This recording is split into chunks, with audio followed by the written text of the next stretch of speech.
Yeah, we start? Yeah. Yeah, okay. Okay. Hello, everybody. This is a panel, as you know, Allende 50 years since the coup. So we're talking about Chile, Latin America.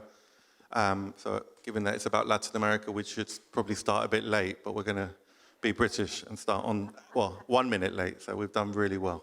Thank you very much for coming. It's really hot in Liverpool and it's hot in here as well. So we'll try and make this as engaging as possible for everyone. My name's Pablo Navarrete. I'm a journalist, documentary filmmaker. My parents are Chilean political refugees, actually. So they arrived around 75, as most of you all know. This year is 50 years since the military coup in Chile that overthrew the socialist government of Salvador Allende. So I was born here, and as I said, my parents were forced to flee Chile.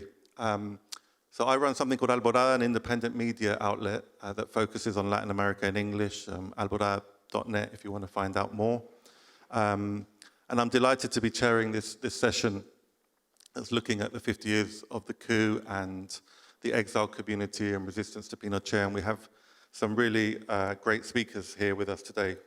First, we have on my left, Maria Vázquez Aguilar, who is a PhD researcher at Sheffield University, and her PhD is looking at the political activism of Chilean exiles and the effects or the impact on second generation. So I guess on people like myself that were born here. But also, Maria, I guess, is a second generation. You came as a toddler. Her parents were also political exiles, political refugees. And we have, Maria will speak first about her research, about the broad issues of exile, resistance to Pinochet. Then we're going to have my friend John McAvoy. Maria is also my friend, by the way. So they're all my friends. My friend John McAvoy, who's an investigative journalist and a PhD researcher as well. So we put all the PhD people over there. And John is, he's a brilliant investigative journalist who writes primarily, but not exclusively, for Declassified UK. Many of you will know a really fantastic website looking at the British security state. Now that the British mainstream media doesn't investigate anything that Britain does in the world, or at least in any substantive way. He focuses on Latin America. His PhD is on the UK foreign policy in Colombia. And John and I are actually making a film about UK government interference in Chile from the 1960s up until the point that the new Labour government sent Pinochet shamelessly back to Chile instead of extraditing him to Spain for war crimes. So we were in Chile in June filming for that. We were filming in September, and we're going to be doing some more filming. And we've got flyers about the project on your chairs, so feel free to donate, as much as you want to that project. And we've also a flyer of many of you I know haven't come from Liverpool, have come from outside here, but there's a legendary political Chilean band called Iyapu, who are performing in Liverpool, and there's also flyers for that. So if you are in Liverpool, feel free to come along to that. So after John, we will have Marieke Reinhoff, who's a senior lecturer at the University of Liverpool, focusing on Latin American politics. But she's going to talk about the role of trade union solidarity with Chile in the city of Liverpool. So I'm also delighted that 3 of the 4 speakers live in Liverpool. So we made a real effort to get that route of Liverpool-based speakers here today. So Marieke will speak about that. And last but not least, Francisco Carrasco, musician, cultural activist. I don't know how you want to describe yourself, but he runs Luma Creations, very active in Liverpool and in the north. Also arrived in the UK as a child refugee from Chile. And he'll talk about issues related with politics and culture. So hopefully we'll have a really broad discussion, and then straight after we'll make sure there's lots of time for questions and very, very short comments, questions primarily. So over to you, Maria. Thank you. Just to say, it's a great honour to be here. And as I was listening early to Jamie Driscoll, and I was looking at all the banners, And it reminded me why I was doing a PhD. And I'm a bit of a reluctant academic, actually. It's something I do part-time. I work full-time in adult education, and I'm an activist. I co-founded Chile Solidarity Network and also Chile 50 Years UK, which has been helping organise events across the country for the 50th anniversary. And really, I started doing a PhD because of my lived experience. Because when we arrived in 1978, which was a bit later than the other Chileans, considering that the coup was 1973, my dad was in Pinochet's secret detention camps and concentration camps for 2 years. He was part of resistance and then 2 years incarcerated. So we didn't come till 1978. And by the time we came here, there was already a well-established solidarity movement in Britain. So I wanted to capture the stories of the people behind that solidarity movement, but at a grassroots level, the people you don't normally hear about, the unsung heroes of the working class. And obviously within that, also interview first-generation Chileans. And in the work that I've been doing and looking at those unsung heroes, it never fails to amaze me how strong the solidarity movement were for the Chileans, and sadden me that we don't have the same responses to refugees today. So in some of my work, I've spoken to people who, within days of the coup, so days of La Moneda being bombed and those images being broadcast internationally, met in their living rooms to set up, which would then become a branch of the Chile Solidarity campaign. Trade unionists straight away started writing motions that could be passed in their branch meetings. CLPs likewise, other parties, LGBTQ plus organisations that got involved. Everyone and everyone in what I guess now we call civil society that got involved to help the Chileans. And the exile experience in that sense for the Chileans is not unique, but certainly distinct. So when Pinochet comes into power, rather La Junta, and then Pinochet takes over, we see Wright and Oñé, who are academics that have written about this extensively, estimate anything between 200,000 and 2 million Chileans are exiled. Because if you count the people, not just like our parents that were forced out, but the families that had to flee with them, and then the impact of Pinochet's economic program during the years of the dictatorship and people fleeing the outcomes of that, you've got up to about 2 million. And if you think that Chile at that time was only 11 million, that's a big proportion of the country that had to leave. And we went to over 119 countries in the world. As estimated, about 80 countries in the world had an active Chile Solidarity campaign movement. And certainly where we arrived, in Rotherham, near Sheffield, when we got off the coach to Sheffield, because the coaches didn't go to Rotherham back then from London, after having been in a refugee hotel in Notting Hill, which says a lot about Notting Hill in the 70s, we were met off that bus by a shop steward from the steelworks and a social worker that had been employed by the joint working group by the Rotherham Council. And that shop worker from the steelworks went on to be a long-term family friend, as did the social worker, Cristina. In fact, they ended up getting together. So Charlie often says that completely changed my life that day. And he would organise meetings in Rotherham and Sheffield with 500 steelworkers, you know, on a Saturday morning, often in the Working Man's Club, all sat there with their pints. And a Chilean refugee would talk about their experiences, what had happened in Chile, what was happening at the time in terms of torture and disappearances and murder, and the smashing of not just the trade unions, the opposition parties, any kind of opposition to the regime. And the steelworkers would sit there and listen, and then they'd pass buckets round, and the bucket, they'd be chucking fivers and tenors in. Can you imagine that happening today for refugees? And one person that I interviewed who was an activist in Sheffield but actually studied in Bristol, I said to him, how did you hear about the Chileans? How did you even get involved as a student? He said, Maria, there weren't a student house in Bristol that didn't have a Chilean refugee living in it. We all organised student houses So say there were 6 bedrooms, 5 of us paid rent, and there would be 1 room that was free for a Chilean refugee to live in. Again, can you see that amount of solidarity and organisation for refugees that are arriving today? And I think we need to recapture that memory and those stories and remind people today that you can organise to support the refugees that live in worse, if not similar conditions to what we experienced in Chile. But also part of my research has been looking about the impact on the second generation, that intergenerational transmission of identity, of memory. The fact that I grew up in every political event going at the time, from Stop Thatcher's Cuts to anti-apartheid meetings and demonstrations, the miners' strike, the abolition of the GLC in London, everything that was going on at the time, my parents dragged me to those political meetings and events. And that inevitably had an impact on me.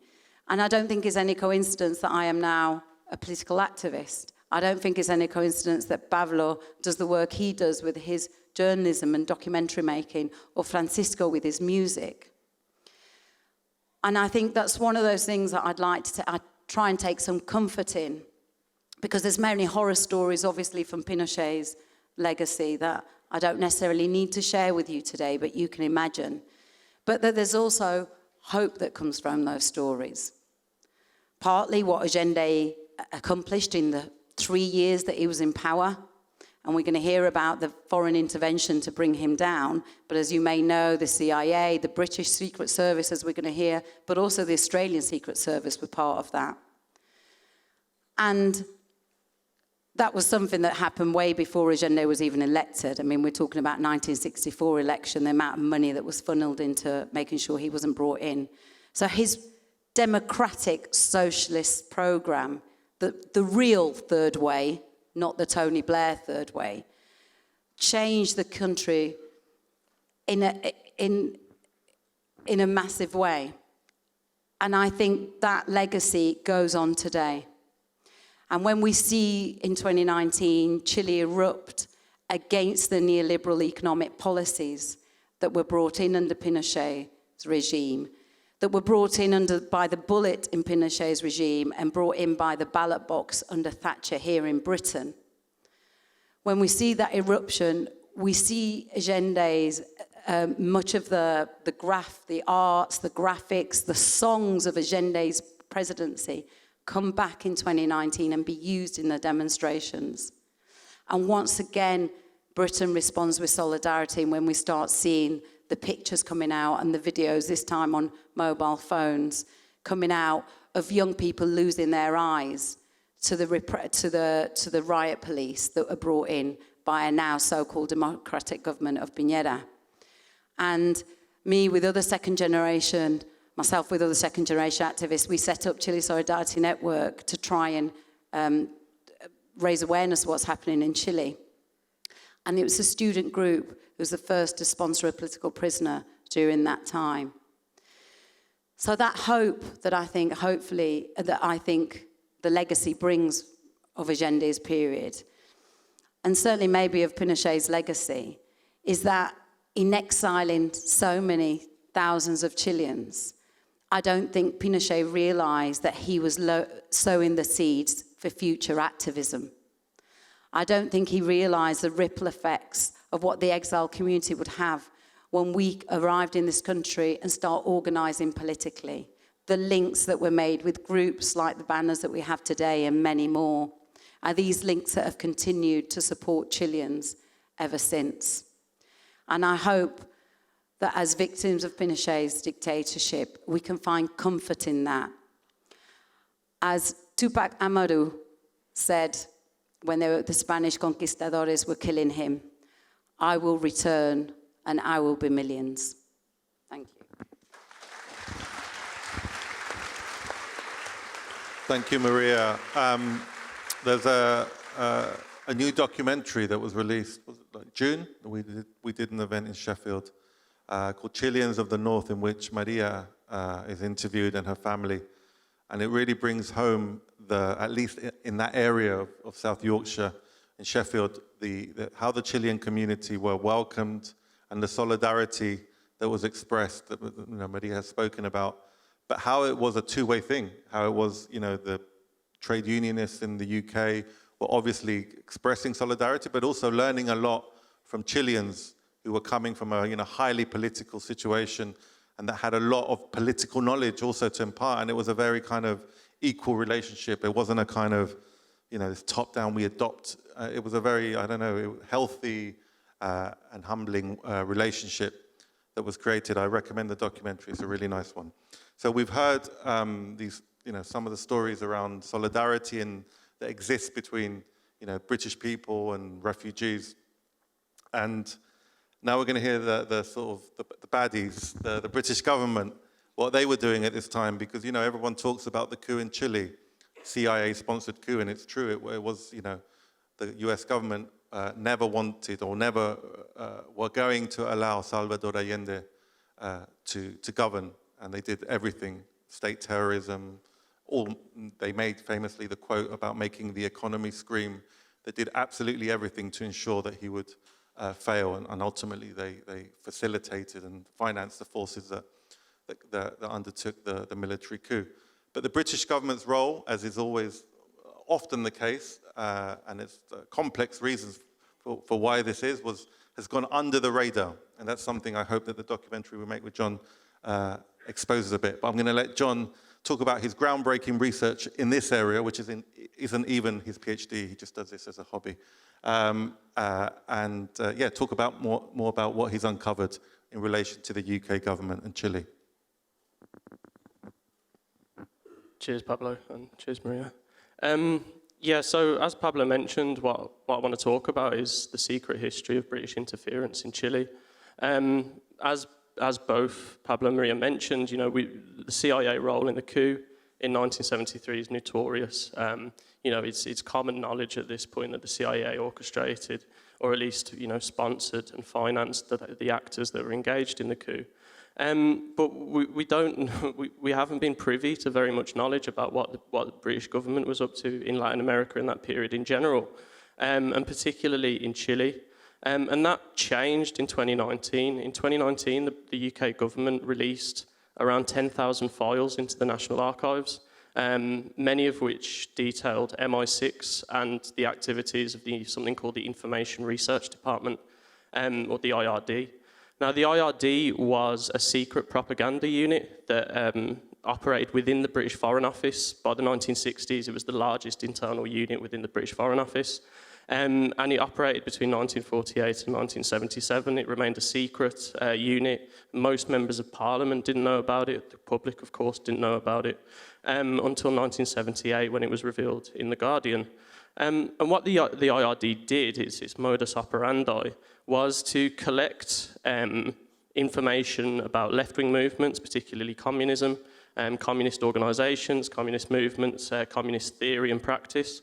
And it transferred this information into material, and it distributed this material to agents of influence across the world. So that's military figures, politicians, journalists, student leaders, trade unionists even. And the idea was to cultivate agents of influence abroad by basically transferring, British knowledge on communism, and to help friendly states to fight against so-called subversion at home. What the IRD also did, however, was special operations in alliance with MI6. So that could be black propaganda operations, which meant planting disinformation in the press, creating fictitious organisations, and also financing friendly agitators in enemy states. So what these files revealed was in 1962, there was a massive escalation of MI6 and IRD operations in Latin America, but also in Chile. So an MI6 agent called Eric Lambert toured Latin America at this time. And this was the context of this massive escalation is, of course, the Cuban Revolution in 1959. But Chile in particular, in 1958, what's often forgotten, is Salvador Allende, who came very close to actually winning the presidency. He was about 33,000 votes off. So the British government is monitoring this. It wants to arrest the spread of left-wing movements in Latin America, and it also wants to give a helping hand to the US in its sphere of influence. So Eric Lambert tours Latin America, he visits Chile. He's basically teaching Latin American militaries and police forces in the kind of counterinsurgency that he had direct experience of in Malaya. And as many of you will know, Britain's counterinsurgency war in Malaya was horrific in terms of human rights violations. We're talking about over 500,000 civilians were put into concentration camps. Guerrillas were lured out, or civilians lured out into killing fields. There was beheadings, and a major propaganda operation accommodated that. So Eric Lambert this MI6 officer had this experience of counterinsurgency, and he exported it to Latin America, and Chile was one of the key countries that he visited. And obviously the objective was to help the Chilean military to counter the kind of subversive forces such as that of Allende and the left-wing coalition that he was leading at the time. So simultaneously to this, the Information Research Department is massively escalating its operations in Latin America as well. In Chile, in particular, I want to read you some parts of the recently declassified record, because it's quite stunning in its frankness about what Britain was up to.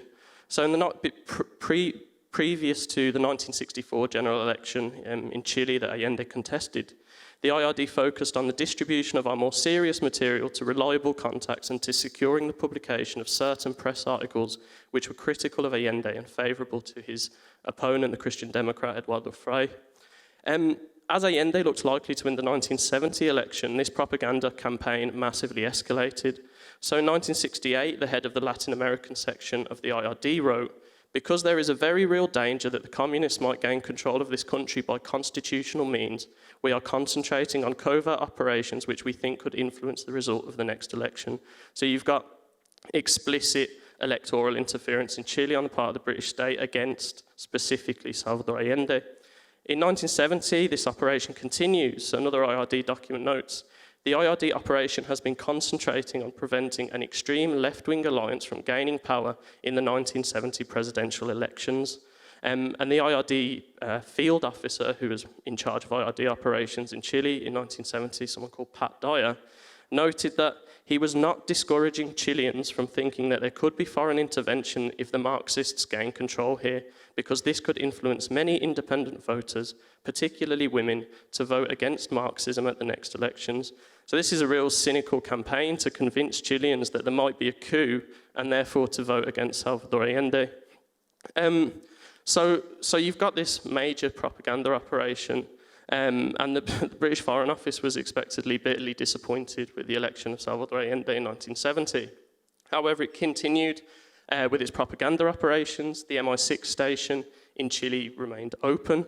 And one of the more recently declassified files, which came out just, I think, in February last year, that I managed to take a look at, showed that in the immediate aftermath of the coup, so in February 1974, the IRD's distribution was strictly limited under the Allende government.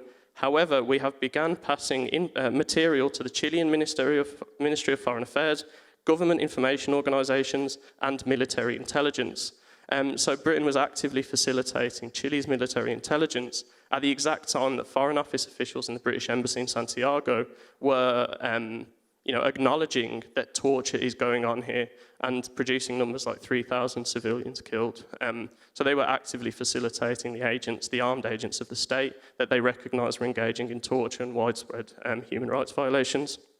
On top of this, back similar to what Eric Lambert was up to, they were providing counterinsurgency manuals to the Pinochet regime security services based on the British experience in Southeast Asia and East Africa as well. So they were basically teaching the Pinochet regime to develop a sophisticated domestic security operation and to hide the human rights violations a little bit better, but certainly not stop doing them. One thing I want to finish on is what we don't know, what we still haven't had access to. And as we mentioned, the CIA started releasing files about what it was up to in Chile in the 1970s within the context of the Church Committee. We've recently seen that the Australian Secret Intelligence Service were engaged in the coup as well, basically functioning as a proxy for the CIA. However, we don't have the MI6 documents from the 1970s, from the Allende period. But what we do know is that the MI6 station chief in Santiago was someone called David Spedding. David Spedding would actually go on to become the head of MI6 between 1994 and 1998. But the British government is systematically refusing to release any information about what MI6 was doing in those crucial years of the 1970s, and I would be wholly unsurprised if Britain was playing a very similar role to that of the Australians in assisting the CIA in orchestrating the coup. So this is just part of the story that we're gonna be covering in our film, Britain and the Other 9/11. We think, we want to tell this story, basically. There's a whole British component to this story that has not yet been comprehensively told, particularly the secret affairs of British engagement in Chile. So if you're willing and able to help us tell this story, that would be very much appreciated.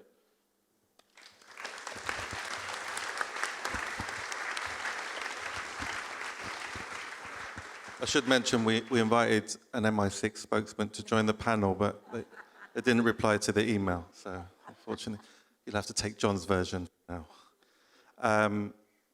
Another documentary that I want to recommend is Ne Passaran. I know many might have seen that one, about the Scottish trade unionists and workers in a Rolls-Royce factory in East Kilbride in Scotland, and how they showed solidarity once they found out about the fact that the jet fighter planes, the engines were being serviced there, and so they essentially sabotaged the engines in an act of solidarity. It's a great film, came out a couple of years ago. It again shows the power of solidarity across borders, and it shows how they push back on this kind of anti-democratic machinations and relationships that exist, in darkness often.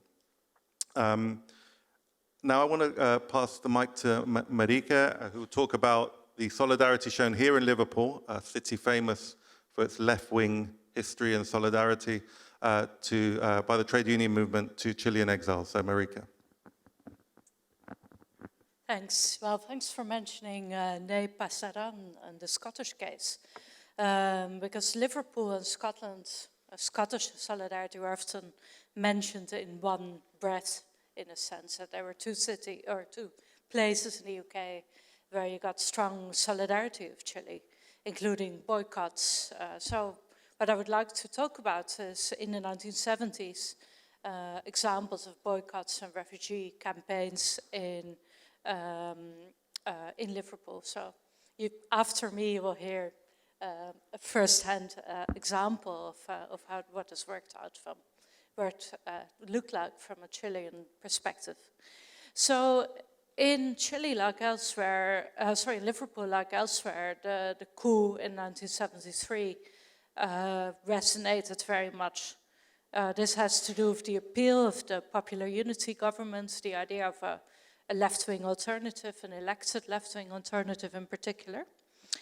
And on 2 days after the coup, the Liverpool trade unions and left-wing political parties sent a telegram to the Prime Minister and the House of Commons asking the government to condemn the coup and human rights violations and repression.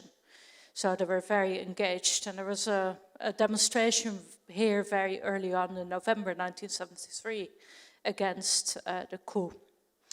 So Liverpool has a history of labour internationalism and trade unionism, and particularly in the dock sector, in the maritime sector.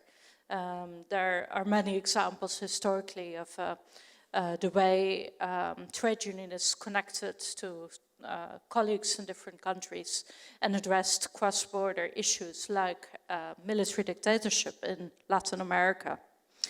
A lot of this discussion in the 1970s happened under the umbrella of fascism, anti-fascism. So trade unionists in their debates understood what was happening in Chile as a fascist coup related to the erosion of democracy and workers' rights. And they connected that to their own experience under democracy, of course, but also similar worries. And they also felt solidarity and empathy towards their colleagues in Chile and other parts of Latin America. They also drew on parallels of the Spanish Civil War, another historical connection. In sum, it was about the fight for democracy, workers' rights, and against human rights violations. So 2 examples from Liverpool, and there are many others, but for me the most striking ones are the shipping boycotts. Dock workers and seafarers refused to unload and load ships bound for Chile or coming from Chile, or they refused to man the ships. And this is a very powerful form of boycotts because the people involved in this were aware that it could disrupt Chile's trade, it could undermine Chile's democracy, and they knew that this could work. This was also, in a city like Liverpool, a very risky form of action. Unemployment was high among seafarers, dock workers, and a lot of this work was precarious. So by boycotting ships and work, they risked their livelihoods. This illustrates, for me, really the strength of their feeling towards what was happening in Chile. Similar story in Scotland. Thousands of miles away, they tried to affect the situation over there. A second example is the campaign for refugee rights.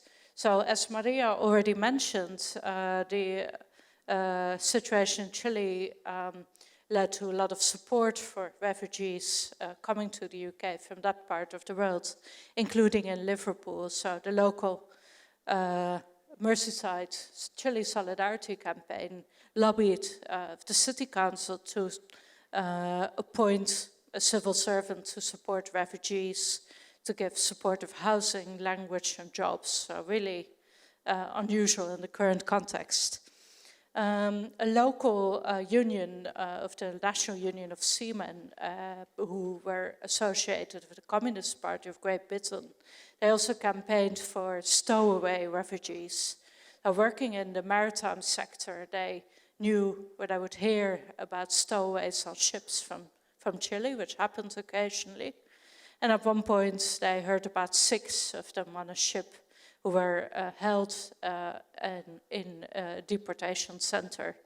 And the trade unionists got permission from their national union to go there with their banner. And they went to the police station to ask for the refugees, the stowaways, to get asylum. They were deported in the end, but it shows that there were very strong attempts to support this group. But in terms of international solidarity, this is an example of grassroots solidarity that's not quite as well known as other forms of human rights campaigning, but really important. And I think one of the lessons we can draw from this is the importance of raising awareness, creating a sense of connection between people in Liverpool in this case and in Chile, and also emphasizing the symbolic connections between these cases in very different places from Latin America to Liverpool. Thank you.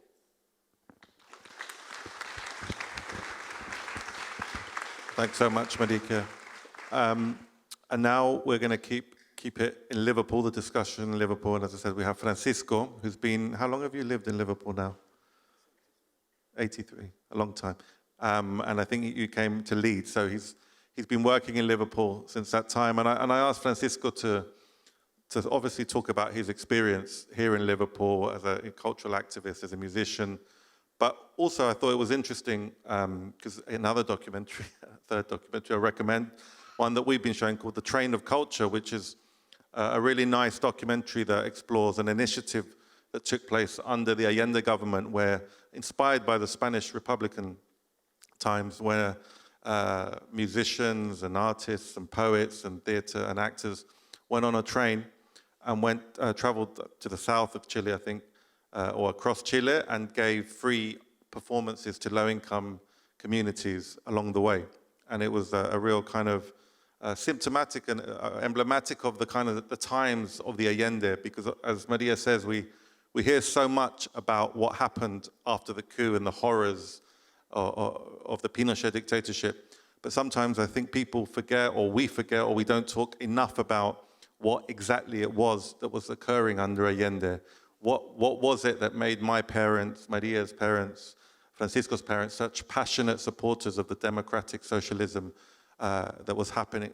And culture was an absolutely essential part of that. So I've asked Francisco to hopefully just reflect a little bit about the role of culture in kind of progressive movements for change. No pressure, but hopefully you can. I might talk about something else. Hello.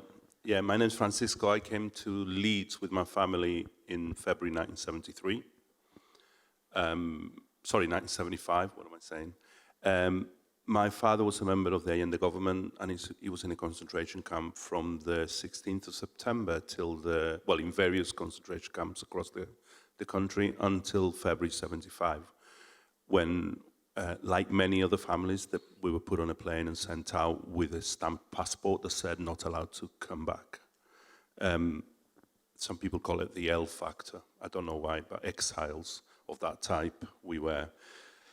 Now, I'm going to talk about two things because sometimes we don't talk about this, and it's important for me to talk about it.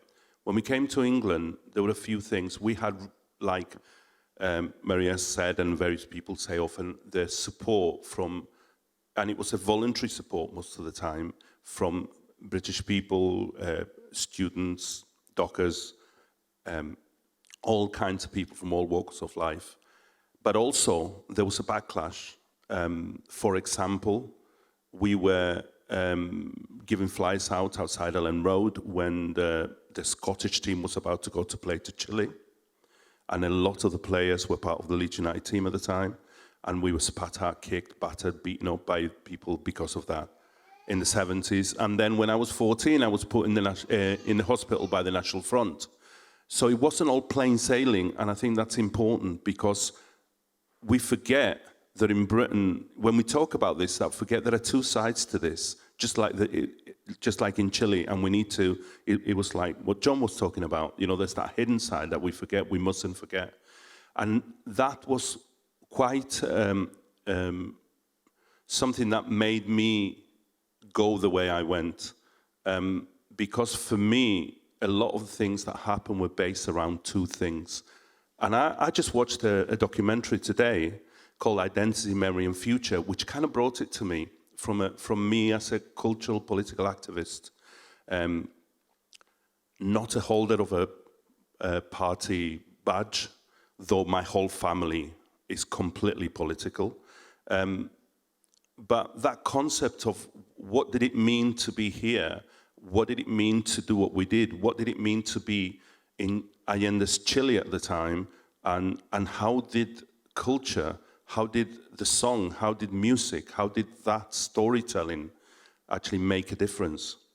And for me, there were many things, and it's quite an interesting thing to have speaking about this here, because to me, this is a kind of representation of that, the World Transform Festival, and when Corbyn took off that concept of that it's not just about figures and economics and policies, it's about human beings, it's about us as people, it's about the relationships we have and what we want our children to have, to inherit. And and for me, that's really powerful. And not in Chile, through that program, it's like what Pablo said about the culture train. That's what that was about. The fact that the likes of Victor Jara and many other artists went into the factories to perform for free, to give that, to have that connection. The fact that when we came to England, my parents, although they were political, they were always also musicians, so they became the go-to family. We became the go-to family to perform in any given solidarity event. And because of that, I began performing when I was 13, 14, properly on stage, performing for the Chile Solidarity campaigns, for the Cuban Solidarity campaign, for the miners' strikes, for the Palestine liberation, for anti-apartheid, for the dockers, for everything, consistently. And that happened across the whole of the UK and Europe, where the Chilean community ended up in many, many cities, in Liverpool, in Birmingham, in Sheffield, in London, everywhere. People stood up and started using the song, the music, the dance as a representation of what it meant. Because it wasn't just about socialism or democratic socialism, it was about people. It was about how we connect, how we make it better, how we move forward. And that, I think that was one of the reasons why there was such a connection, because our cultures were incredibly different. You know, some of the comments I hear people saying, and we were living a kind of very weird history. We were living a history through someone else's eyes, whether it was from the small comments that came from Chile, because at the time there was no, you know, mobile phones or anything else. I remember my parents speaking to my family in Chile for 3 minutes at most, and we didn't get a word in edgeways because that was all we had. But then here, we were trying to fit into something that wasn't ours, but the doors had been opened to us. And culture was the thing, and music and song was the thing that brought us together, that made it possible, that opened doors. And it's the same now. I do a lot of this across Liverpool, across the north, and not just in the easy places. I sometimes don't like coming to places where people are going to be happy to see me. I want to go to places where I'm going to be challenged, where I'm going to have a conversation in the language that people I go to understand. And culture opens doors for me to be able to break down those barriers. And I think that's what the likes of Victor, Inti Imani, Violeta Parra, Isabel Parra, all those people, all those that develop that kind of context were about. And I think that's why I love the possibility of the world transformed. And I think it's a possibility and a way of opening that dialogue with people who you might not be talking to or might not want to talk to you or to me about this. The last thing I'd like to say is, you know, Victor Jara was murdered by the military. We all know that, or those who know the story know that. But there were many other artists, and those artists are across the world now. So what happened in Chile keeps happening over and over again, and it doesn't change, but it doesn't stop us from moving forward. And for me, the fact that that legacy stays with me and it hopefully will go to my children. And like Maria said before, it came from our parents. That push, that hustle, we opened our eyes and we looked at things differently. For me, that's the most important thing. And I always say to people, it's not just about politics, because if you do just about politics, you alienate millions. It's about that connection, and the music and the song and the stories, we all know this, are the things that will open those doors. Thank you.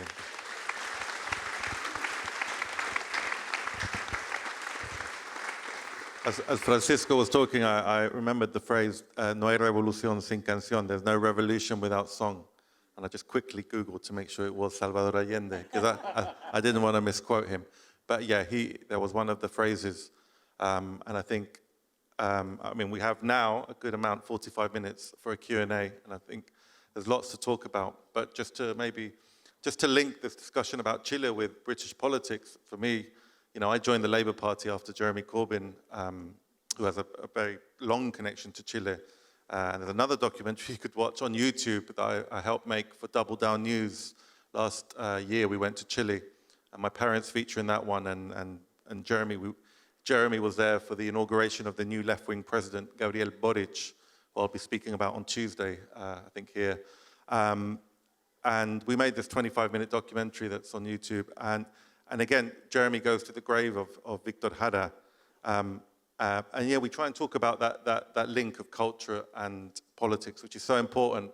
And what I was saying, that I joined the Labour Party because of Jeremy, and I feel that almost the ruling class in Britain, it got to a point in British politics, it became almost Latin American in the sense that there seemed to be a cultural movement developing behind Corbyn's candidacy that was bringing in marginal, like in the music movement, such as grime for Corbyn. There were movements that were coming in who I don't think ever really engaged with mainstream British politics. And I think that component, that cultural component, scared the life out of the British ruling class and was one of the major reasons that they threw everything they had and more into making sure that his candidacy wouldn't survive. So anyway, so we have lots of time. Let's have a good spread of questions. If the comments, keep them super brief. Let's take 2 questions from this side first, and then we'll do 2 from the other to avoid the person running across. So there's a hand up at the back there. Do we have a roving mic? No? Do you need this one? Hello.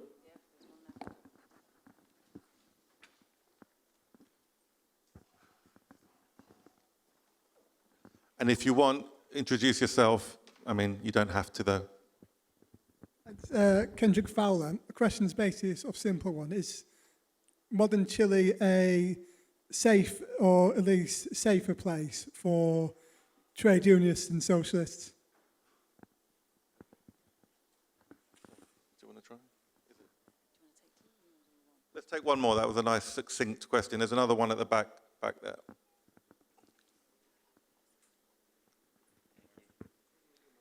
Hi, I'm Sebastian. Thank you so much for this wonderful exercise in memory to bring it all today and so diverse in terms of the way in which solidarity manifests itself.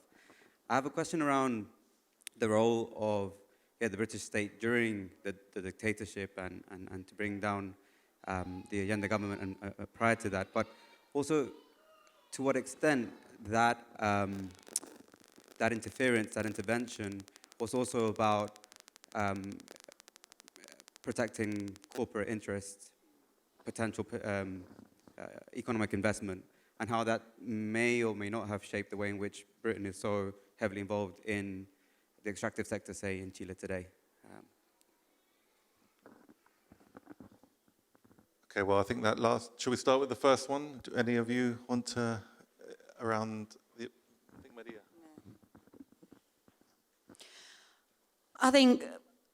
I mean, if you look at Chile in comparison to somewhere like Colombia, it's safer to be a trade unionist, absolutely. And we do live in democracy now in Chile.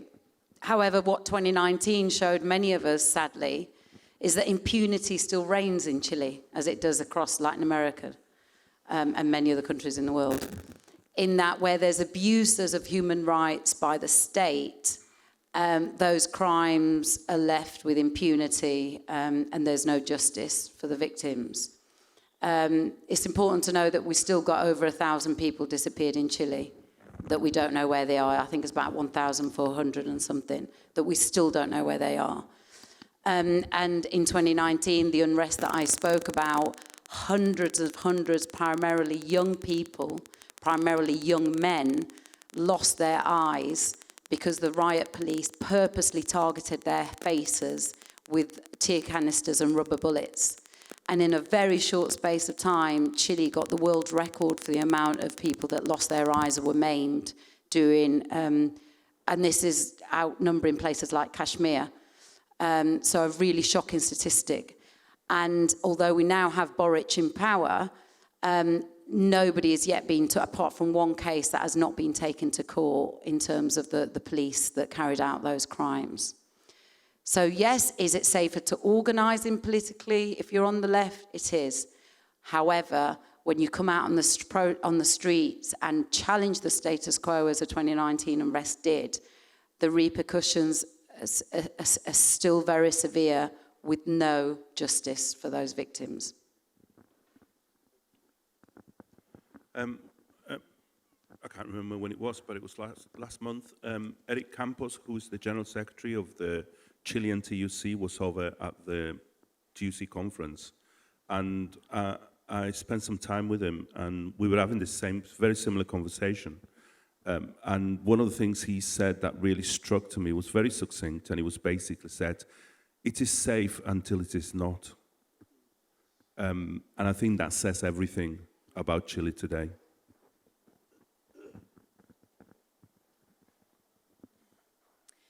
Just building a little bit on what Maria said. Other than Liverpool, I also work with a grassroots graphic arts workshops and cultural connection in Santiago. And the people I work with feel very strongly that there's many continuities between the past and the present in terms of repression, human rights violations. You heard a few examples here. And it made me really aware of that are on the progressive grassroots side, there are lots of different ideas and different perspectives on this situation. Another thing I noticed while visiting Chile recently is that there are physical attacks on memory sites, so vandalism, looting, and it's a very contested issue, certainly. Before I pass on to John, so clearly the second question is his expertise. Just to say on this issue of violence, I think that, I've been to Chile recently. I went in February 2020 to start filming another project, and I joined, it was October 2019 that this mass uprising began, this social explosion where people said Chile awoke. It's because the neoliberal system that was forced on Chileans after the coup remained in place post-democratic governments from 1990 onwards. And it was this that basically exploded people's grievances with the multitude, the fact that they were working multiple jobs, that they had massive levels of debt, that they couldn't survive anymore, and there was this mass explosion. And what is striking when you go to Chile, and I went to the Dignity Square, or Plaza Italia, but it was rechristened Dignity Square, was how easily the security services employed essentially chemical warfare, pepper spray, and this has become normalized from the times of the dictatorship. Chilean protesters expect to be water cannoned, and they expect to have pepper spray, and the fact that 500 people, including a good friend of mine, a photojournalist, have lost their eyesight in one or two eyes because they've been targeted, as Maria says, by rubber bullets and tear gas canisters. This level of violence is not normal in a democratic society. And people talk about Chile as the Economist and the FT, and they love to talk about Chile as this kind of model neoliberal country. Yet you have this level of violence that permeates the security services, and anyone that tries to protest is subjected to this assault by the security services. So yeah, I think this is something that you only kind of realize when you tell Chileans that this level of repression that is inflicted upon them is not normal. Just to add very briefly before I address the question about the kind of the power, the longevity, the legacy of culture. Pablo Neruda was exhumed on the day of Margaret Thatcher's death, actually, so there's something quite poetic in that. But anyway, to address the question, which the first of which was what was the relationship between the British state and the Pinochet regime after the coup. Obviously, as I mentioned, the Heath government welcomed the coup. They thought it would be, and I quote, infinitely better for British commercial interests. They recognised the Pinochet regime. They're one of the first European countries to do so. Began selling arms again to the regime. However, in 1974, there were two elections, and by the end of the year, the Labour government had got back into power on quite a slim majority. This was the Harold Wilson government, led afterwards by the James Callaghan government in 1976. And there was a rather significant U-turn in British foreign policy to Chile, and their slim majority in Parliament was basically allowed solidarity movements and trade union organisations to leverage that kind of institutional influence that they had over the Labour Party to actually get a change of policy to Chile. and it's described by the historian Grace Livingston, who's done really, really good work on this period, as an early example of an ethical foreign policy. So there was a lot of Chilean refugees were permitted into the country, there was an arms embargo. They removed the ambassador as well, Reginald Seconde from Chile, but this was also in response to British subjects actually getting caught up in the political persecution. So a number of British subjects were held in concentration camps or torture camps, in fact, like Villa Grimaldi, which is one of the most significant ones. So the Labour government basically is something of a U-turn, and it's ironic, or it's interesting at least, that this is the Harold Wilson government. Now, between 1964 and 1970, that was the first Harold Wilson governments, and this was the same government that was actively conspiring against Salvador Allende. So there's an interesting turn of history there. And when the Labour Party takes credit for this period in the 1970s for doing a U-turn on its policy to Chile, well, they should be very well reminded that the first Harold Wilson government actually conspired against Allende and helped the CIA in its covert operations. I won't spend too much time on the Thatcher relationship with Pinochet, because I'm sure a lot of people are aware, but obviously they shared a friendship. Well, they never actually met during the time that they were both in power. But they're symbiotically linked, I think, in a very important way, in that in 1982, Thatcher was, I think, the least popular prime minister on record prior to the Falklands War. And the Chilean government, the Pinochet regime, was actually instrumental in assisting the British war effort over the Malvinas Falklands by sharing intelligence, by allowing Britain to use military bases, naval bases, air bases. And a lot of the information about that is also still not declassified. I looked at a file recently about this big. I think about 3 of the documents remained in it. Everything else was like, this document has been removed, this Operation Corporate. So Pinochet, to some degree, helped to save Margaret Thatcher's premiership. I think she felt like she owed Pinochet some loyalty for this. One of the recently declassified files, in fact, from 1998, Tony Blair's aide, once Pinochet the extradition request gets issued from Spain for Pinochet, one of Tony Blair's aides basically says, look, there's a bit of a complication here because we promised Pinochet medical assistance in London in return for his help during the Falklands. So we can't really go, it's going to be difficult to go back on this promise of assisting him in London because it would basically this will prohibit our ability to go to war in the future. And of course, Pinochet and Thatcher did become that friendship, the personal friendship emerged during the extradition case, where she wrote letters to Jack Straw, she wrote letters to Tony Blair, lobbying on behalf of Pinochet not to be extradited to Spain, and they shared tea together, they went to Harrods together. So there's a brief resume of the British foreign policy post. I want to very briefly touch on the second question, which was, to what extent were commercial interests the key reason for US support and British support for the coup? I mean, they're always important. The material conditions are always an absolutely categorical aspect of what drives US and British foreign policy. And obviously the US had major interest in the copper industry, Anaconda and various organisations like that. Yeah, and as Maria mentions, ITT as well. I mean, someone who was CEO of ITT actually was also on the CIA board as well, and ITT had major interests in Chile that were threatened by Allende. So the commercial interests are there. In terms of Britain, it didn't have any direct major commercial interest in the copper industry, but obviously it was interested in the rising and falling of the price of copper on the international market, which was influenced by the nationalisation. So Britain didn't have these direct interests in the same way that the US did, and that's a historical process that happened in Latin America throughout the 20th century. But there's an analogy that Michael Parenti makes, which is the price of, the police cost of stopping a bank from being robbed can often actually exceed the value of the gold in the bank. But the idea is you have to set a principle, you have to make it clear that you will not allow it to happen in the future. And that's the same with US foreign policy, and there's some really revealing documents from Kissinger laying out basically the rationale for stopping Allende. You cannot allow the principle of an independent socialist government to nationalise key industries, because that idea might spread, and that's the key threat. So obviously the commercial interest is the basic threat, but it's more the principle of allowing that idea to spread. Yeah.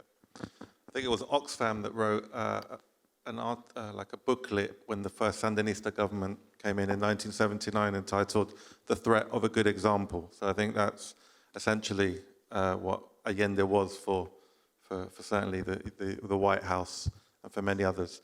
Okay, do we have any questions on this side of the room? So we've got one there. Yeah.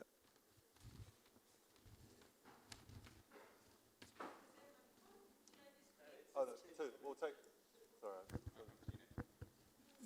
Yeah, I just had a question because it kind of relates to what was being said just then about how when you have like a elected socialist government carrying out measures like nationalisation, you know, they'll basically do anything they can to stop that succeeding and setting like a successful example because people would follow it. I suppose, I mean, I'd have a question feeding from that is what could have been done to you know, confront that? You know, what are the kind of lessons? Because I think one thing that we often know is, you know, capitalist interests won't just accept their power being reformed away bit by bit. So, you know, what are the lessons we can draw essentially to ensure that this never happens again? You know, we show solidarity with the people affected, you know, by these events, but what lessons do we have going forward? Because I think like there was one thing that I was reading at one point about how the copper nationalisations, it's like extremely progressive, you know, using that natural wealth to benefit, you know, workers' living standards and so on. But there was still, I think, like 60% of the economy still in private hands, and that 60% was the base of the sabotage alongside the CIA and so on. And then the other thing is like, what does it say about the role of the state? You know, is the state neutral? I would guess no. And I think this experience proves that. And there was one case actually that, maybe this is slightly off, but there was a demonstration a couple of days before the coup by I think it's the Cordonas Industriales, like the factory councils, workers' councils and so on. And they basically were saying, we can sense this coup is coming and we need to be armed to fend it off. You know, and how could history have turned out differently had that demand been met? So yeah, there's just a few questions from me. There's a lot there. I'm going to, anyone from the panel? Oh, should we take two? Let's take two, okay. Sure. Just now that we've mentioned the 2019 uprisings, just wondering, because Chile has like one of the historical memory I think efforts that are like most admired, at least like in Spain and like in other countries. So like what sort of like memory you have from like memorialistic like efforts. I feel like there is like lessons to be learned on like how do we keep bringing up the histories from the dictatorship and like the resistances, and how this long cycle that has now led to the 2019 throwing out the constitution from the dictatorship and this new political project of rebuilding a new constitution from the grassroots, from the communities, from the popular streets. And I guess like how do we relate these two events and like this wider cycle, and what lessons can we learn from it? Okay, so there's two questions, one about the past, I guess one more about the present of Chilean politics. Who wants to begin? You'll try. So, honestly, if I had a penny for every meeting I've been to where people have said, should Allende arm the people? I'd be a very rich woman. And then the counter-argument is Allende's reforms were too quick. He needed to have engaged more the middle class. I think the question, should Allende have armed the people, misunderstands Allende's project. Allende didn't believe in an armed struggle or the armed path to socialism. And he differed in that to the Cuban Revolution, obviously. And there were shared ideologies, but the methods were different. And I'm saying this as a daughter of Mead.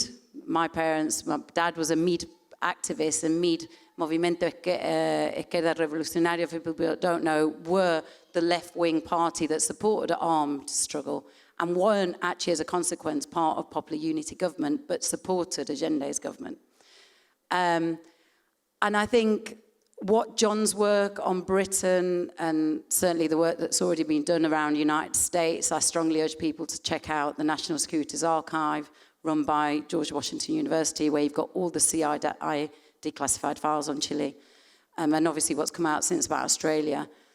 When those documents first were being declassified during when Pinochet was arrested by the Clinton administration, I remember sitting there and reading these documents online. And I remember weeping out of just anger and frustration that the country, that my country's history had already been written before Allende was even elected. And I think that's one of the lessons that we need to learn, that when you're also operating in an international economic system that you also have to challenge if you are changing your own national economic policies. And we don't just see this in Latin America, and as we know, look at what happened to Lumumba, look at what happened to Mossadegh in Iran. You know, how many CIA paid coups have we seen because the government has had the audacity to want to use its natural resources to benefit its people rather than transnational corporations. So what lessons can be learned is it, I think, you have to understand your own country, and what we mean, I'm guessing, is what happens here in Britain. You have to understand their own political history of the country that you're operating in. You can't look at Chile and say, well, that worked in Chile, so that can work here. Because you can't understand Chile without looking at its colonized past. We were a Spanish colony, and then came in the British. I mean, the war between Peru and Bolivia, Bolivia lost its sea because of the war that was helped orchestrate by the British in the early part of that century. And then obviously we had the United States involvement via the Monroe Doctrine and so on. So you can't really transpose, I'd say, Chile's history to what's happening in Britain. But what we can learn from Britain is the organisation at the grassroots level. And what Allende did, and what Allende's supporters did, is they went and spoke to the workers in the factory. They went and spoke to the peasantry, and the students were part of that movement too. And we still failed. We were still taken out, sadly. But I don't think you can understand that failure without looking at foreign intervention.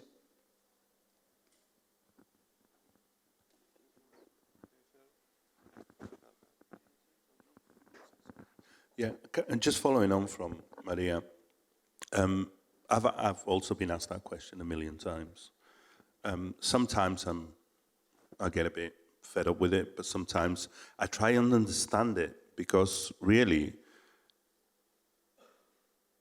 I can't get my head around what could have been done apart from the change of the culture of imperialism and of an empire that means that countries like the United States, like Britain, like France, believe that they have the right to go into another country through whatever means, sometimes direct, sometimes underhand, like they did with Chile. And so the legacy for me is the people in those countries. Like, you know, I am here in Britain now, so that one of my roles is to do that, to actually, how do we change?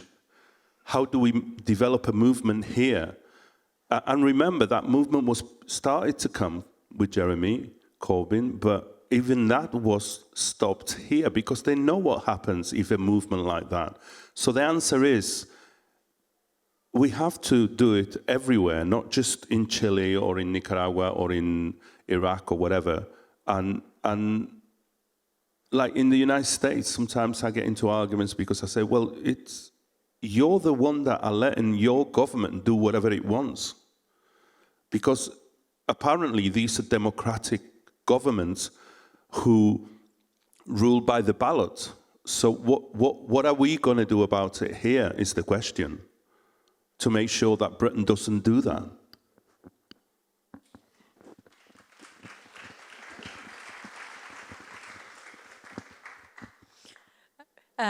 Yeah, I think speaking, of course, as someone who's not from Chile but has traveled there quite a few times now, I think it's very interesting to think about, as Maria also recommended, look at your own context, your own country, where you're coming from. So I see as a researcher that people in different countries project their own context on Chile. They look at Chile as in, could the same thing have happened to us? Or maybe it's an inspiration and things like that.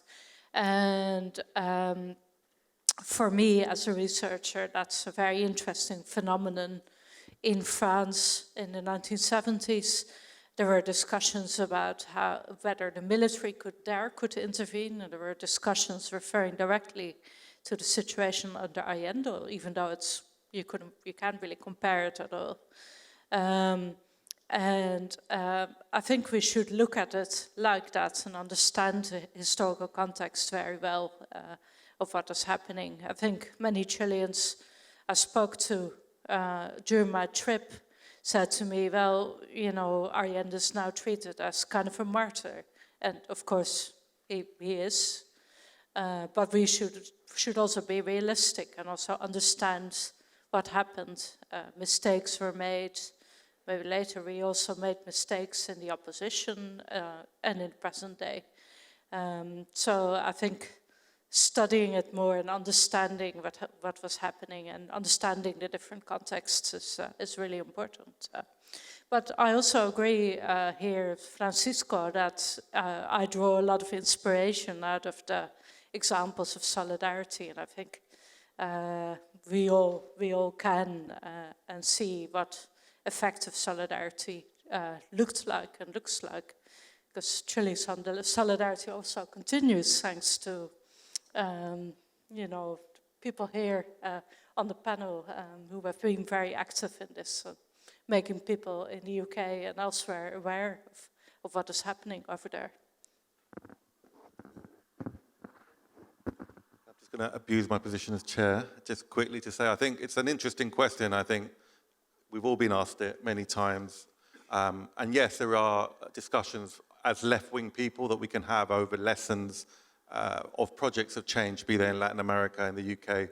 But I think in many ways, I think echoing Maria and Francisco, I think sometimes in the UK, even on the left, we don't talk enough about why it is that we don't know the history of the UK and Chile, why it is that on the left, we don't know that the British government today has stolen $2 billion worth of Venezuelan gold and is doing its best to overthrow the government, why we don't know that the British government helped in the coup in Bolivia in 2019.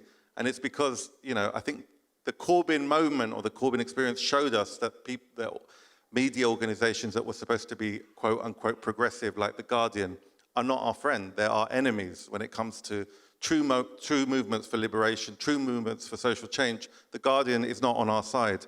And so we need to move beyond that and independent media and looking for media outlets that can explore these issues with an honesty that is not present in the mainstream, because the mainstream essentially correlates very highly with the interests of the UK government and the US government. And I think just a small critique to the unions here, I think that it's not really acceptable that this far down the line after Corbyn, the unions haven't embarked on a mass media project. I mean, we saw how Corbyn was absolutely pillared in the mainstream media across the board. And any change, any movement for change, I think, be it in Britain or beyond, will have to address how they deal with propaganda that will come against these movements. And so we need to work out as a collective how we build a media that is fit for purpose and that will not be our enemy in moments when we need, progressive movements for change.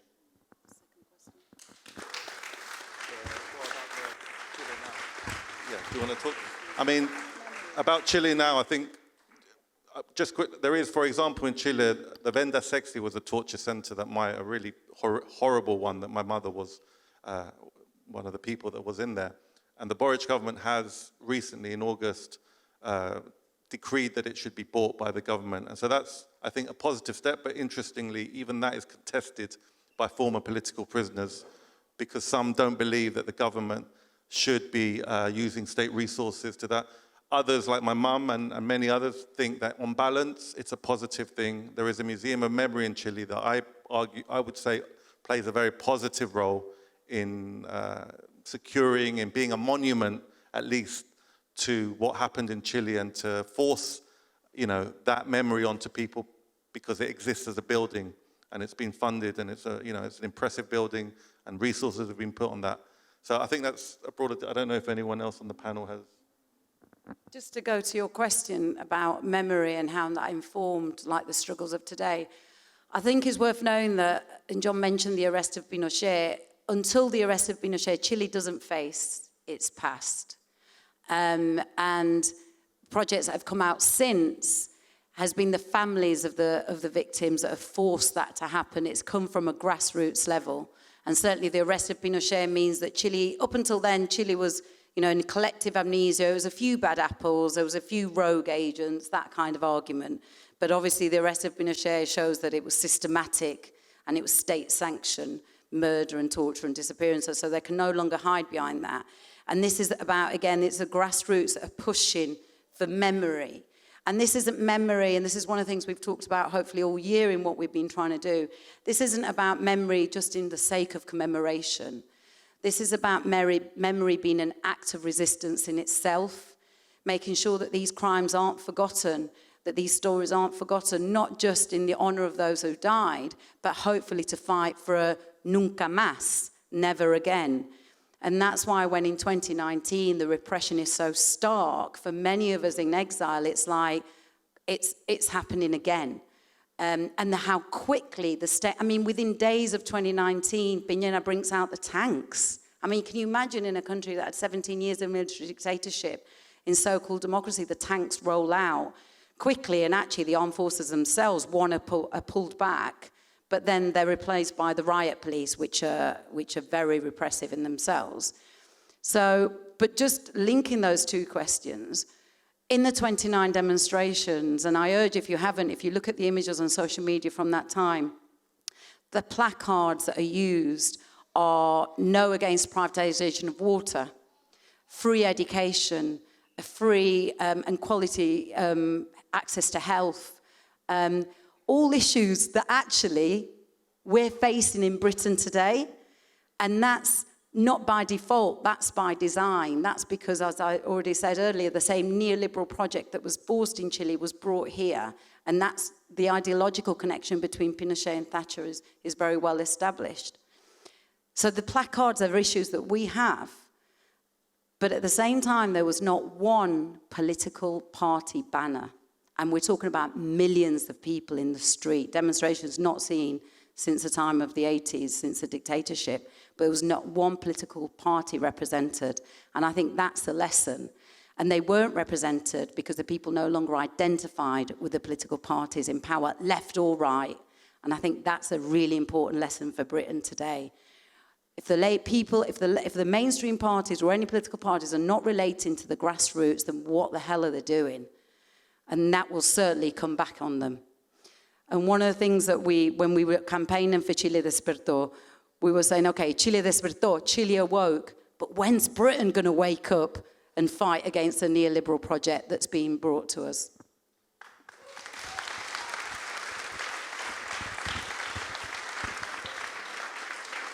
Right, so we've got 10 minutes, probably two more questions. One there and one there.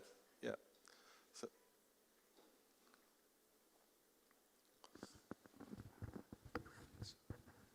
Thanks very much. I've really enjoyed the points made. We've heard a lot about, in a sense, Corbyn being a type of Anglosphere Allende, and you mentioned the threat of the good example. And I was wondering, in view of what we've heard about the secret states, and the impact on Allende, how far the secret services in this country and other countries would have gone to crush the Corbyn project. Is there a way that we can find out without having to wait 30 years or more for documents to be released? And how far we protect ourselves from that kind of molestation of the democratic process? Thank you. John? Could you also reflect, it's a really good question, but could you also reflect on this issue that you found with the British government of it being such a secret state, more so than, for example, the US state, and why you think that is as well? Yeah, it's kind of combined both points. When you said maybe we'll find out in 30 years, 60, 70, probably. That was very ambitious, 30 years.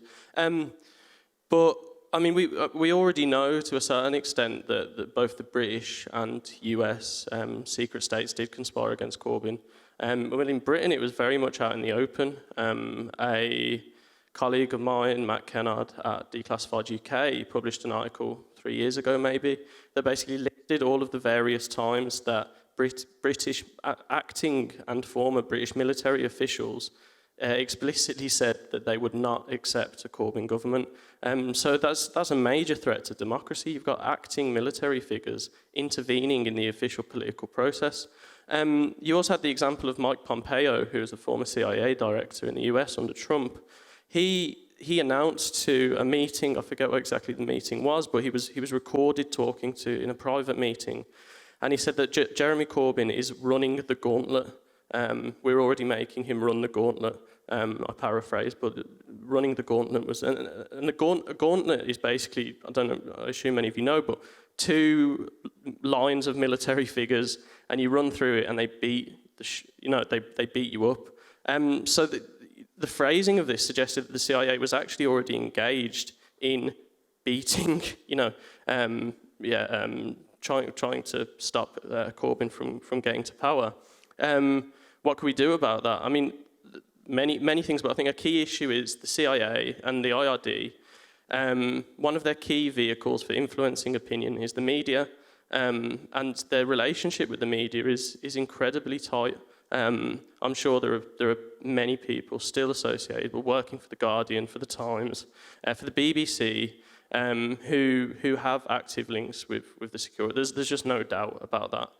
So what can we do? We need to build alternative media. That's not to say that there won't be an effort to infiltrate that as well. But once you achieve a degree of separation from the state and from corporate interests, then you have more of an independence of publication, more of an independence of mind to actually, report on things the way that you want to. So I think building an independent media free from state and corporate interests is a massive move that we need to keep doing, and unfortunately it's begun in this country. In terms of the culture of secrecy in Britain, I'm in a constant battle with the Foreign Office to get documents released about Chile. The British government has destroyed countless colonial documents. With regards to Chile, I managed to get information out of the Foreign Office about how many documents they had destroyed relating to the IRD in the Allende years, 1970 to 1974, in fact. And for that period, at that time, there were only 3 documents actually declassified. However, there were 27 that they had destroyed. So 9 times as many documents that they had declassified, they informed me that they had destroyed. And to make matters worse, one of the documents, I managed to get the file title, at least, of the documents that had been destroyed. One of the file titles was redacted. So they're deleting files, and their rationale for deleting files is it's supposedly not in the public interest to retain them, yet they're redacting, So this is what we're up against in Britain. You can't, Freedom of Information Act, MI6, the SAS, GCHQ. There's a whole underbelly of the state, the royals included, that we don't have access to, and that's a major problem. So there's a kind of institutional culture of secrecy in this country that is not in fact shared in the US, and it's a real barrier to actually understanding what our state does in our name.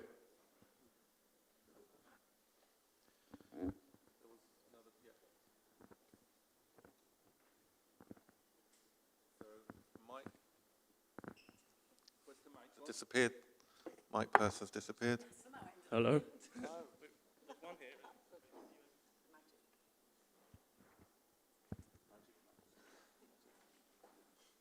Thank you. In the US and the harmonized UK foreign policy, in the past there was a known facade in Pinochet era for overseas internal defense, foreign internal defense, MI6, about where the externally facing comms were to support democracy, right, or thwart the spread of communism. But meanwhile, internally, there was, of course, this ongoing discussion about corporate greed and neoliberalism. But since 2019 and 2020 in particular, we've seen that facade has melted away and given space, and because it's run its course, essentially, and now foreign internal defense in America is explicitly about corporate greed, and particularly in Chile, for where you see corporate social responsibility, you know, where like literally they're moving a glacier cube by cube just to tick a box, you know. So what this new era for foreign internal defense objectives, you know, what does that mean for the future of those policies and those objectives, like the dropping of that facade, and how should our activism change in order to compensate for that?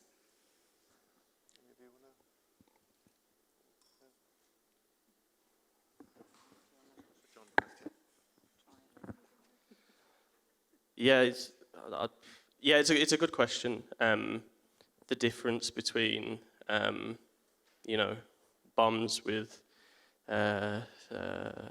attention for social issues under Obama and bombs that are just brutal under Donald Trump. Like, how do we actually deal with, you know, what is the difference, the fundamental difference between a foreign policy that comes with a liberal facade and a foreign policy that comes out of, you know, crude imperialism like that of Donald Trump? And in the case of Venezuela, for example, they were actively engaging the Monroe Doctrine. The likes of John Bolton were explicitly saying, in line with the Monroe Doctrine, we have a fundamental right to engage in Venezuela. It's a difficult question. Part of it is, it's useful that they're saying it out loud. They're saying the quiet part out loud right now because, you know, you can't be described as, you're a conspiracy theorist, you know, the CIA doesn't engage in coups anymore, which, you know, there's a term, because the declassification process is 30 years relatively in the US, there's this idea that imperialism always ended 30 years ago. So it always ended at the point at which you actually have access to the documents that show that imperialism is still going on.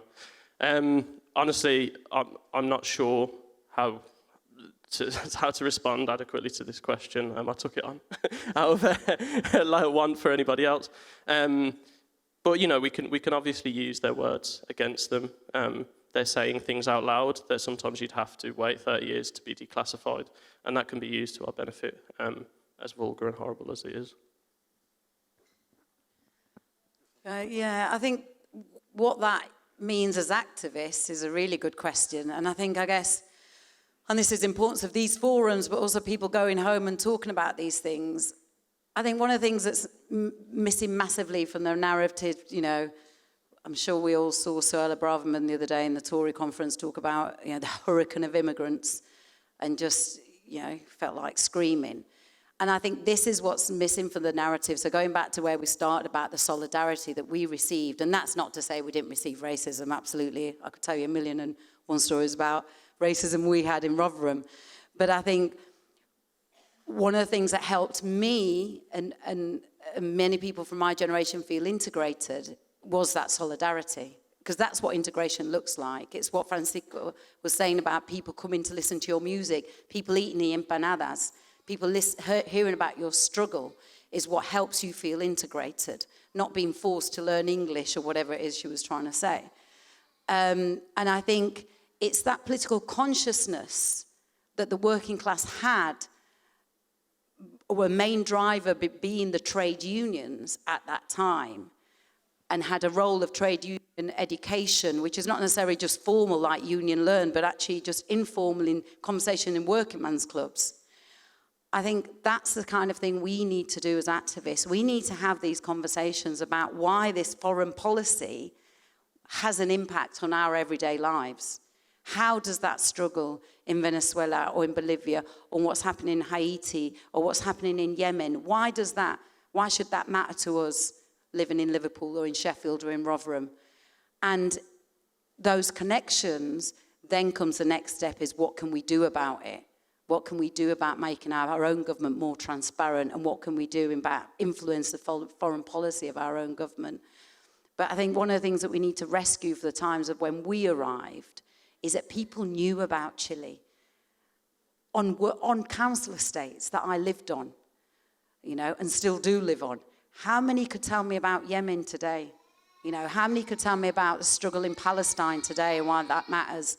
And I think as activists, we need to go back to that grassroots education that was lost when the trade unions were smashed. Luckily, it's beginning to build back up again. But go and talk to normal, ordinary people and say, this is why it matters to you, what's happening over there, and do you know it's our government doing it? I'm going to just offer, we're going to have to end now, but Francisco, Marika, any final thoughts on anything? You don't have to, but if you have, yeah. I'll just say very briefly on that point about lobbying and foreign policy. I mean, one thing that really struck me about studying and learning more about the dictatorships in Latin America was that despite their ruthlessness and repression, they're also very sensitive to international pressure. So they were concerned actually about allegations of human rights violations. And so these things do make a difference. And that's a really interesting one to bear in mind. Yeah, it's really hard to actually condense everything, and because it's, I think for me it's an everyday thing, and it's that conversation I have with anybody and everybody and whoever it is, and look at how we move forward, and how we connect. What are the connections? I think there are a lot of things happening. I mean, now in the UK, there's a whole range of issues around refugees, around asylum seekers, around the working class, around different people with different backgrounds for different reasons. There are these things that make a big difference. And for me, as a Chilean exile that came here with 11 years, as an 11-year-old, I think that we need to accept that this secretive government is, you know, like those conspiracy theories. Quite a lot of them probably are true. It's just that you're never going to be able to prove them. And what we need to do is sadly presume the worst, because that's the reality of where we're living and how we're living today, not just in Britain, but across the board. And, you know, the right wing talks to each other across the world, and they connect, and they have relationships, and they have networks, and they have very strong networks. And that's what we need to make sure that we have too. We need to be talking to each other all the time, whether it's here or in Chile or wherever else it is. And for me, that's the crux. And I've always found, for me, that culture and stories are the things that open my doors to speak to people who wouldn't otherwise talk to me. Thanks a lot, Francisco. And again, in a way, thank you to TWT for giving us a space to have this panel, which I hope used Chile as an entry point, but I think we covered quite a broad range of subjects and tried to link it back to the UK. I think before we end, I'm going to thank John, Maria, Francisco, and Marika. Plug the concert that Francisco is hosting and performing at. Maybe you do it better. Sorry.